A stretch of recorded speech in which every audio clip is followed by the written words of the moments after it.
Antes de concluir, quisiera hacer un inciso con el tema del cinturón de Van Allen, que me dijeron, pregúntale a Irú de una vez el tema de que cómo se puede explicar el cinturón de Van Allen en una tierra plana, porque se dice que no se puede pasar, que Sí. es una mentira, que entonces, por ejemplo, aquí yo leí que, por ejemplo, se puede pasar por zona de menos densidad, pero por pocos minutos. Entonces, ¿cuál es el conflicto del cinturón de Van Allen y por qué esto es imposible?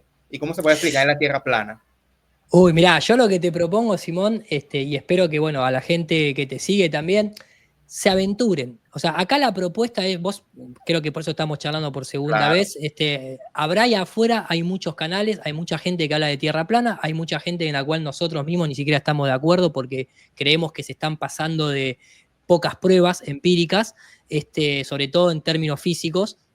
Y tal vez la cosmovisión no nos gusta porque no deja de ser una cosmovisión que tal vez desde nuestra orientación termina sin conducir a una elevación de conciencia. Eso lo digo como disclaimer simplemente. Pero vos viste que la idea, por más que yo acá esté hablando un poco rápido y esté pasando carátulas, también lo propongo como una pequeña introducción. Si a tu público le gusta, puedo venir e ir abordando temática por temática de forma puntual, pausada, ¿no es cierto? Bien yendo al detalle de cada una de las láminas que yo tengo acá, de estas 200 y pico, que explican una parte física y una parte, si se quiere, filosófica. Lo que te puedo decir es que, fíjate que yo acá tengo una carátula que dice la cúpula, y esta carátula que dice la cúpula comienza con un cohete oficial de una empresa contratada por la NASA que manda lo que se conoce como un sounding rocket. La empresa se llama Up Aerospace y manda un sounding rocket a 120 kilómetros de altura. Y ese sounding rocket a 120 kilómetros de altura, donde no se ven las estrellas, donde el horizonte sigue estando a nivel, donde se ve una circularidad por una cuestión de límite óptico, muestra una temperatura que es de menos 454 grados Fahrenheit, que es prácticamente el cero absoluto. El cero absoluto en ciencia, la ciencia moderna es un descubrimiento del siglo XX, da lugar a lo que se habla en una charla TEDx, que es la superconductividad y lo que es los supergases, que significa básicamente lo que es el helio 3 y el helio 4 de lo que está compuesto nuestro sistema cerrado, donde las cosas ahí pueden generar superfluidez y donde las cosas ahí pueden levitar. Eso que vos ves ahí es la Luna. Y eso que vos ves ahí es un campo magnético y eso es lo que hacen nuestros planetas, nuestras estrellas y nuestro Sol. Y hay un límite que está compuesto por una superfluidez de gases enfriados casi al cero absoluto donde se cristaliza. Lo que te propongo, yo acá tengo material didáctico y tomado incluso desde la oficialidad, lo que te propongo es que tal vez lo podamos explicar y comparar con el cinturón de Van Halen, porque esto me llevaría, para explicarlo bien, unos 30 minutos. Y creo que es una temática que a mucha gente le llama la atención y que podríamos tomarlo como un ítem específico. ¿Cómo se explica el sistema cerrado, entre comillas, cúpula, dentro de la Tierra plana y qué relación tiene con no solamente el cinturón de Van Halen, sino las operaciones militares que dieron lugar al cinturón de Van Halen? Porque la gente habla del cinturón de Van Halen, pero ¿por qué se habla del cinturón de Van Halen? Porque después de la Segunda Guerra Mundial, el almirante Byrd va a la Antártida, se crean las operaciones High Jump, Deep Freeze, y cuando vuelven de la Antártida, Estados Unidos y Rusia conducen dos operaciones oficiales, que solamente te voy a adelantar el nombre para que veas que es oficial, que es la Operation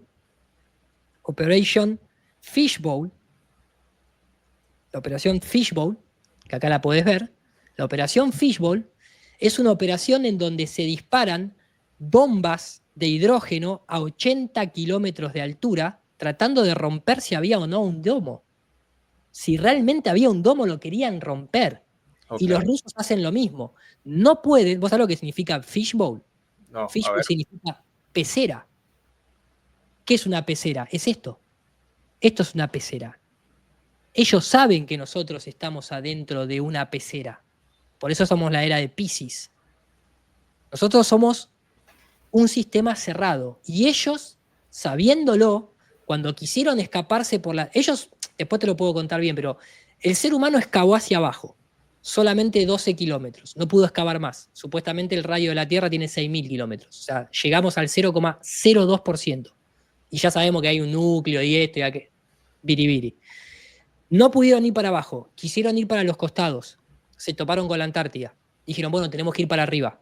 Esa es la operación Paperclip, Wernher von Braun. Acordate que Wernher von Braun es el que le dice a su secretaria está con Green, con el doctor Green, y la secretaria dice, the last card is a fake alien invasion, y se lo dijo Wernher von Braun. Palabras del propio Wernher von Braun, que supuestamente es el padre de la cohetería que llevó al ser humano a la Luna. Entonces, después de la Segunda Guerra Mundial, cuando no pueden salir hacia los costados de la Antártida, intentan ir para arriba. Después del 50 es donde se crea la NASA y las agencias espaciales para limitar el acceso civil al espacio o a la investigación. Y antes de eso, ellos conducen 2 operaciones, una que es la Fishbowl, o sea, la operación de la pecera, que es esto que está acá, donde tiran las bombas, y fíjate que a las explosiones le llamaban Starfish Demos. O sea, generaban como una estrella de mar cuando las bombas explotaban y generaban todas formas muy exóticas, como si se estuviesen encontrando con un estado acuático, las aguas de arriba, que figuran en el Génesis bíblico. Que si toma esa... Si Biglino toma literal, como toma literal el resto del Viejo Testamento, toma el Génesis literal, tiene que decir, bueno, acá literalmente dice que estamos en una tierra plana, estacionaria, cubierta por un domo. Pero bueno, eso se lo dejamos a Mauro. Y la otra operación que viene después de esta es la operación del Señor. O sea que estamos dentro de la pecera del Señor, que es la operación Dominique. Y Dominique, de ahí viene domingo, significa el Señor. Y esta es la operación final en donde ellos lanzan estas superbombas, ya diciendo, bueno, a ver que se rompa todo. Y como calientan la ionosfera, se dan cuenta que la ionosfera, al calentarse, se vuelve un espejo. Después de esto, inventan las telecomunicaciones satelitales, que no es más que un rebote a la ionosfera. La calientan y hacen un rebote ionosférico. Y de acá viene el famoso y querido agujero de la capa de ozono y el cinturón de Van Allen. Después de estas operaciones, es que aparece este científico llamado Van Allen, porque no es Van Allen, es Van Allen, que a través de estas operaciones dice, tiene que haber un cinturón. O sea, no puede ser que una bomba nuclear que explota a 80 kilómetros de altura no sea succionada por el vacío del espacio, porque físicamente, si nosotros vivimos en el vacío del espacio, que el vacío del espacio está a presión cero, si yo tengo un sistema de alta presión, se equilibra con un estado de baja presión. Si yo agarro una cacerola, le pongo una tapa, el agua hierve, genera presión. Si yo saco la tapa, automáticamente se tiene que equilibrar porque eso es la termodinámica. Entonces, ¿cómo puede ser que nosotros explotamos bombas a 80 kilómetros de altura y el hongo nuclear se empieza a expandir hacia los costados y nos sigue saliendo para arriba? Ahí hay algo. Ahí hay algo que no deja salir la energía. Y entonces ese es el famoso cinturón de Van Allen, que después se cita el cinturón de Van Allen con el tema del viaje lunar, ¿no? Y se lo intenta llevar a otro campo.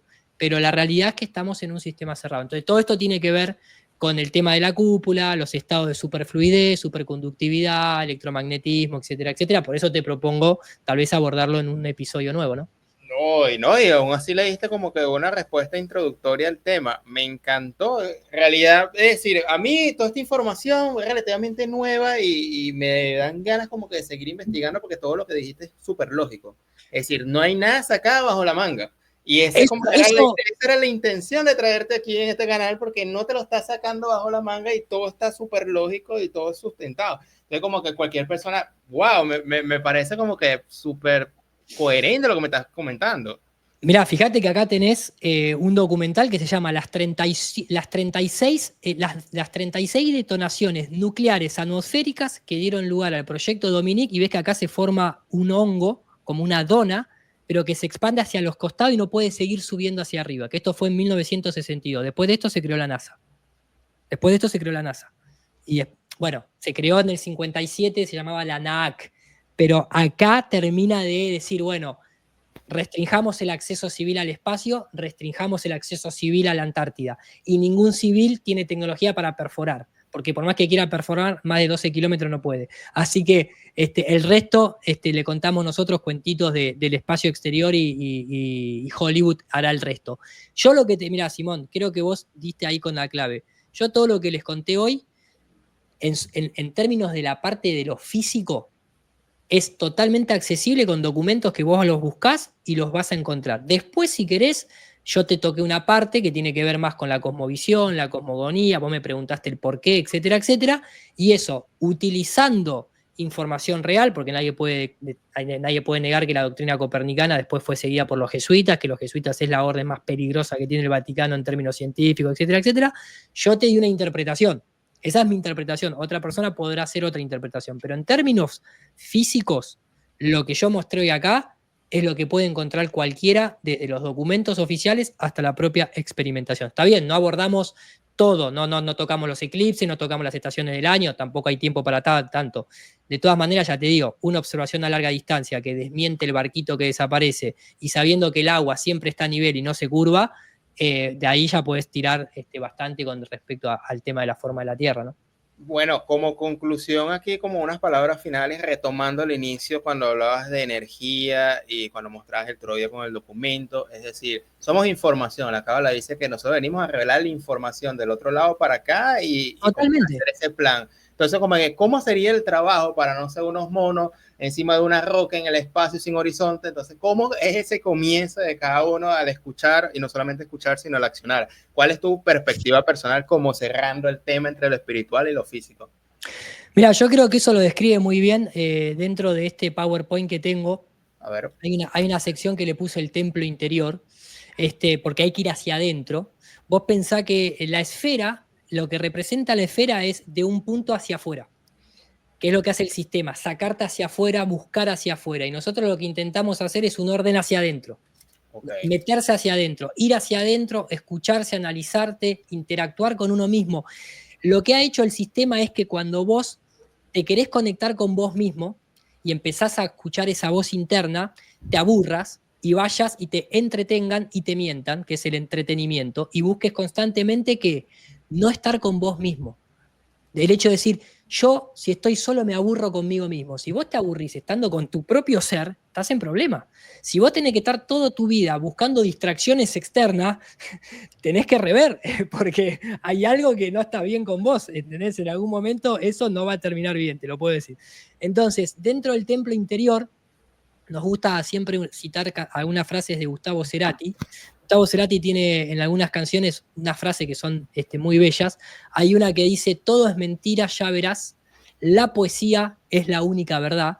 Y eso es lo que dice el jesuita Guy Consolmagno, que es el director actual del Vaticano, de la parte del observatorio, cuando le pregunta a un periodista, le dice, ¿por qué Dios en la Biblia no dijo lo siguiente? Que es esto que vas a escuchar ahora. Y el jesuita dice algo que es muy verdad. ¿Por qué Dios, al inspirar las escrituras, no dio un relato más preciso y literal de lo ocurrido?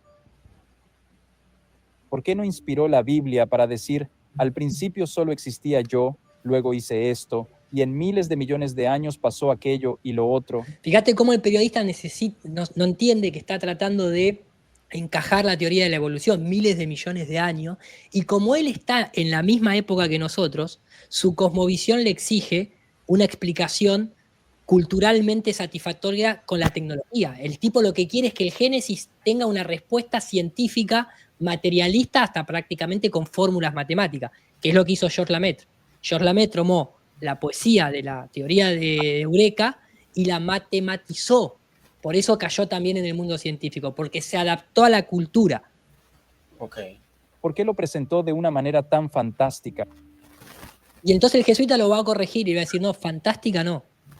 Esa descripción habría sonado fantástica hace 50 años y parecerá primitiva en 1000 años. No hay descripción, salvo la poesía, que pueda ser realmente atemporal. Es una buena respuesta, te lo concedo. Eso es muy, pero muy profundo. Esa es la frase de Gustavo Cerati, todo es mentira, ya verás, la poesía es la única verdad. Pero lo traigo ¿por qué? Porque cuando uno va cruzando el portal, cuando se va metiendo hacia adentro, te encontrás con el templo de Salomón. El templo de Salomón, más allá de la locura mesiánica, desde un Donald Trump hoy siendo el elegido como el Mesías de Edom, ¿no? Que va a levantar el templo de Salomón en Israel y le han hecho la medalla del tercer templo, y Donald Trump que tiene la analogía con Ciro, ¿no? El que rescató a los judíos de Babilonia, etcétera, etcétera. En Argentina está Milei, que también cita muchas veces al tema del judaísmo con el tercer templo. El templo sos vos. Vos sos el templo de Salomón. ¿Qué significa ser el templo de Salomón? Que sos el templo del sol y de la luna y de la vibración. Todo es una vibración. ¿Cómo creó el mundo Dios? Dios dijo, hágase la luz. Es el verbo que se crea, la materia la crea, la ordena la palabra. La palabra ordena la materia y la palabra se ordena en el pensamiento. Y eso es la gran clave de todo. Somos seres creadores. La entrevista completa con Irú la vas a encontrar aquí en este video que ves en pantalla, donde hablamos más de 1 hora y media sobre no solamente espiritualidad, sino terraplanismo, conspiraciones y más cosas que él explica bastante interesante. Así que aquí tienes el video completo.